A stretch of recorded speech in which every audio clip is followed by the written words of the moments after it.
Class 11th में जो हमने अकाउंटेंसी पढ़ी थी या जो हमने अकाउंटिंग रिकॉर्ड्स प्रिपेयर किए थे वो टोटली बेस्ड थे ऑफ अ सोल ट्रेडर। मतलब एक ऐसा पर्सन जो कि अकेले ही कैपिटल इन्वेस्ट करता है, अकेले ही सारा रिस्क बेयर करता है, अकेले ही सारे डिसीजंस लेता है और सारा का सारा कंट्रोल उसके ही हाथों में होता है।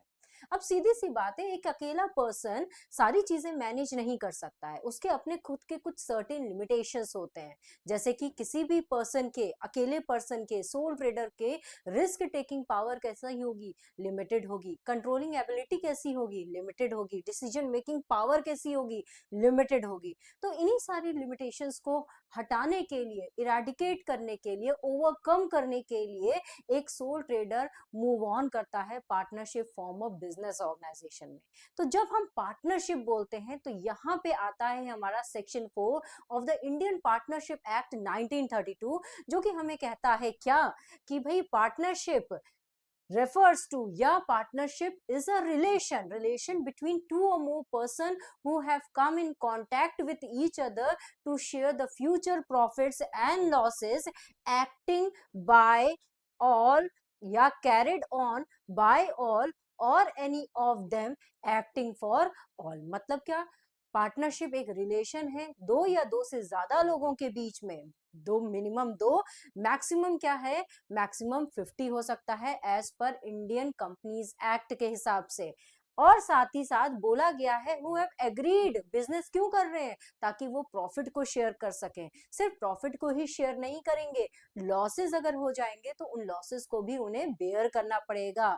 अब यहाँ पे कह रहा है कि business carried on by all, या तो सब मिलकर के बिजनेस को चला सकते हैं या कोई भी एक पर्सन बाकी पर्सन्स के, बाकी पार्टनर्स के बिहाफ में बिजनेस को रन कर सकता है। ये एक इंपॉर्टेंट डेफिनेशन है जो कि आपको याद होनी चाहिए। और साथ ही साथ इसका सेक्शन भी याद होना चाहिए जो कि है section 4 of the Indian partnership act 1932। ये हमें बताता है कि भैया पार्टनरशिप होती क्या है। अब इसी डेफिनेशन से हमारे कुछ कैरेक्टरिस्टिक्स निकल के आते हैं। जैसे कि पहला कैरेक्टरिस्टिक कह रहा है टू और मोर पर्सन। टू और मोर पर्सन का मतलब क्या है, मिनिमम रिक्वायरमेंट क्या है, दो लोग होने चाहिए पार्टनरशिप में, मिनिमम जो है वो दो लोग होने चाहिए। मैक्सिमम इंडियन पार्टनरशिप एक्ट 1932 ने कोई भी लिमिट स्पेसिफाई नहीं की है। वेयर एज जो आपका कंपनीज एक्ट 2013 है उसने रिस्ट्रिक्ट किया है 250। मतलब कंपनीज एक्ट ने कहा है कि मैक्सिमम जो लिमिट होगी पार्टनर्स की वो कितनी होगी, 50 होगी। इसके बाद बोला गया है एग्रीमेंट। एग्रीमेंट का मतलब पार्टनरशिप रिजल्ट है, आउटकम है किसका, एग्रीमेंट का। और ये जो एग्रीमेंट होगा वो कैसा होगा, रिटर्न में होगा, क्योंकि वर्बल चीजों की कोई भी ऑथेंटिकेशन नहीं होता है। ओके, आप उसको प्रमाणित नहीं कर सकते हो। कोर्ट के आइज में वो चीजें लीगल कह लें या कोर्ट में आप उन चीजों को नहीं प्रेजेंट करते हो, मतलब कोर्ट में एविडेंस चाहिए होता है। तो इसीलिए हम कहते हैं जो एग्रीमेंट हो वो कैसा होना चाहिए, रिटन होना चाहिए, क्योंकि वर्बल एग्रीमेंट की कोई भी इंपॉर्टेंस नहीं होती है। नेक्स्ट कह रहा है existence of the business and profit motive. Existence of the business कैसा होना चाहिए, लीगल होना चाहिए। कोर्ट के आइज में the business should be legal. और इंटेंशन क्या होना चाहिए, प्रॉफिट होना चाहिए। मोटिव क्या होना चाहिए, प्रॉफिट होना चाहिए। नेक्स्ट कह रहा है शेयरिंग ऑफ प्रॉफिट। सीधी बात है, अगर प्रॉफिट शेयर नहीं करना था तो सोल ट्रेडर बनते। अगर पार्टनरशिप में आए हो तो शेयरिंग ऑफ प्रॉफिट होगी ही होगी। अगर पार्टनरशिप डीड है तो भाई वहां पे प्रॉफिट शेयरिंग रेशियो जो मेंशन होगा उस हिसाब से प्रॉफिट पार्टनर्स के बीच में डिस्ट्रीब्यूट हो जाता है। अगर एब्सेंस होता है तो पार्टनर्स के बीच में हम प्रॉफिट को इक्वली डिवाइड कर देते हैं। फिर कह रहा है relationship of principal and agent. Principal इसलिए बोला जाता है क्योंकि वो बाकी पार्टनर्स को बताता है कि ये चीज ऐसे होनी है या ये चीज इस तरीके से किया जाना है। एजेंट इसलिए बोला जाता है क्योंकि he himself is bound by the act of other partners. Next कह रहा है business carried on by all, business carried on by all or any of them acting for all। इसका मतलब होता है कि भाई बिजनेस जो है या तो एक अकेला पार्टनर मिल करके रन कर सकता है या सभी पार्टनर मिल करके रन कर सकते हैं। जो अकेला पर्सन बिजनेस, अकेला पार्टनर बाकियों के बिहाफ में बिजनेस को रन कर सकता है, या सभी पार्टनर चाहे तो बिजनेस को रन कर सकते हैं। नेक्स्ट, नो सेपरेट एग्जिस्टेंस, मतलब अगर कल की डेट में कुछ भी इलीगल होता है या कुछ भी XYZ होता है तो सभी पार्टनर्स उतने ही लायबल होंगे जितना कि फर्म लायबल होगा। क्या बोला गया है? A partnership firm has no separate existence from its member. It means that all the agreements entered with the name of the firm will be enforced against each partner separately and jointly। अगर business के अंदर कुछ भी होता है तो partners भी उतने ही, अकेला फर्म लाइबल नहीं होगा, पार्टनर्स भी उतने ही लाइबल हो जाएंगे।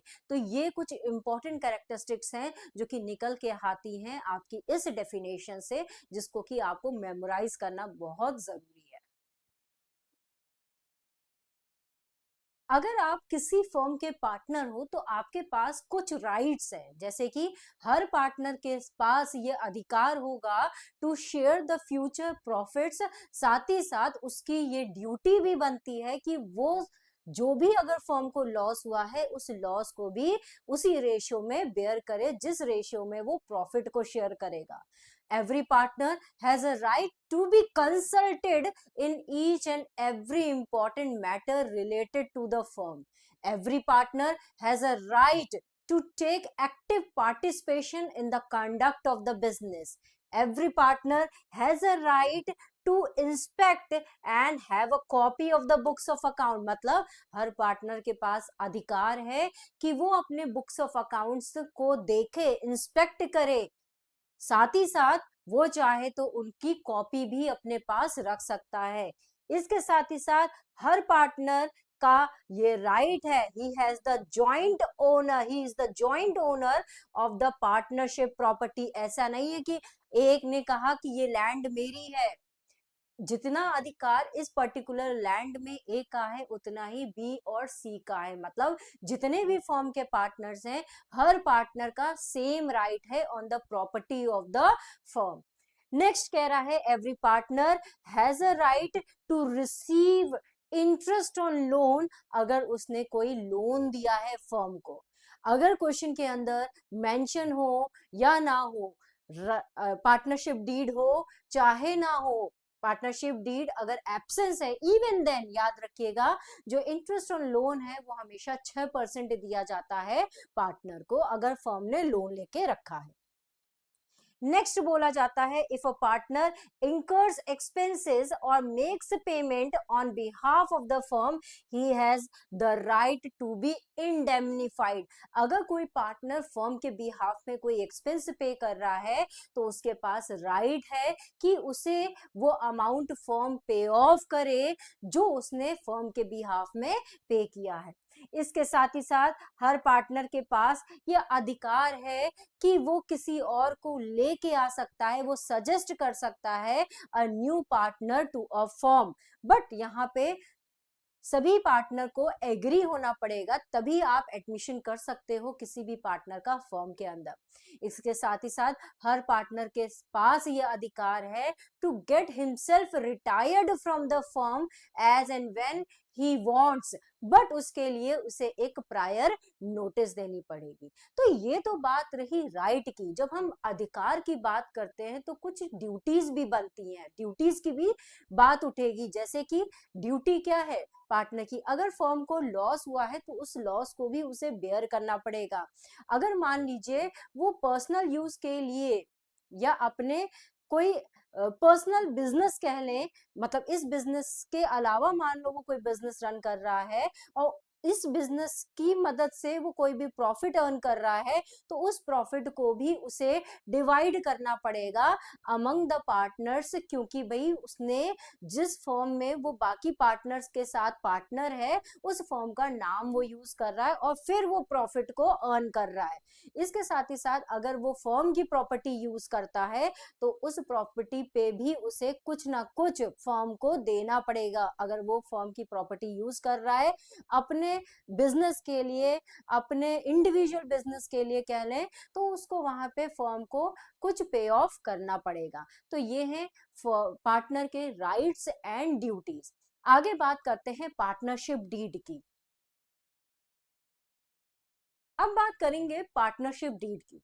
पार्टनरशिप क्योंकि बोला जाता है इज अ रिजल्ट या आउटकम ऑफ एन एग्रीमेंट, और इसी एग्रीमेंट को, इसी रिटन एग्रीमेंट को, या हम कह लें एक रिटन डॉक्यूमेंट जिसमें कि सारे के सारे टर्म्स एंड कंडीशंस पहले से तय कर लिए जाते हैं कि हमारी पार्टनरशिप में क्या होगा, कैसे होगा, ताकि फ्यूचर में किसी भी तरीके की मिसअंडरस्टैंडिंग या डिस्प्यूट्स ना हो पार्टनर्स के बीच में। इसी रिटन डॉक्यूमेंट को ही हम पार्टनरशिप डीड कहते हैं, जिसे पार्टनर्स खुद ही तय करते हैं और हर पार्टनर उस पे साइन करता है।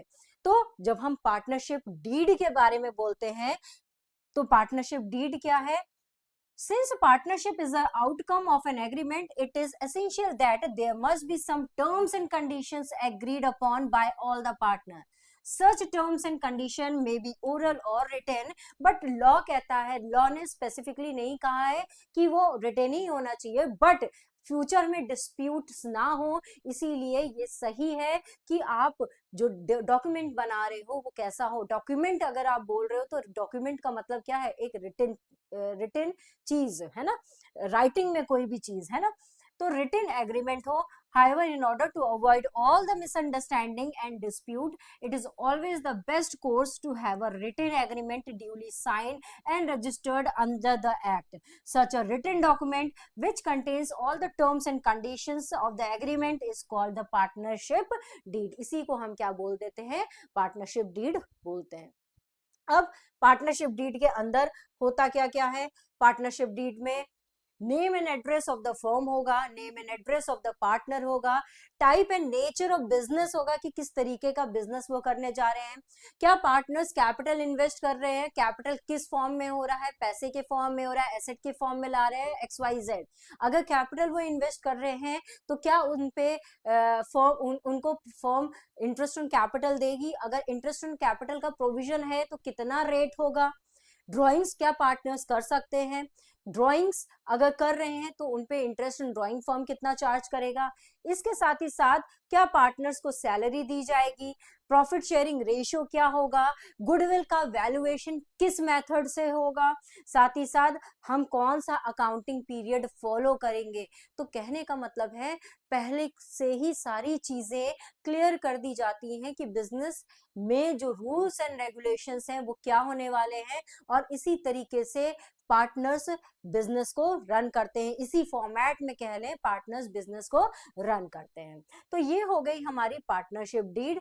इसके बाद हम लोग बात करते हैं कि क्या होगा अगर एब्सेंस होता है पार्टनरशिप डीड का। कुछ नहीं होगा, ना सैलरी दोगे तुम, ना कमीशन दोगे पार्टनर को, ना पार्टनर को इंटरेस्ट ऑन कैपिटल मिलेगा, ना उस पे तुम इंटरेस्ट ऑन ड्राइंग चार्ज करोगे।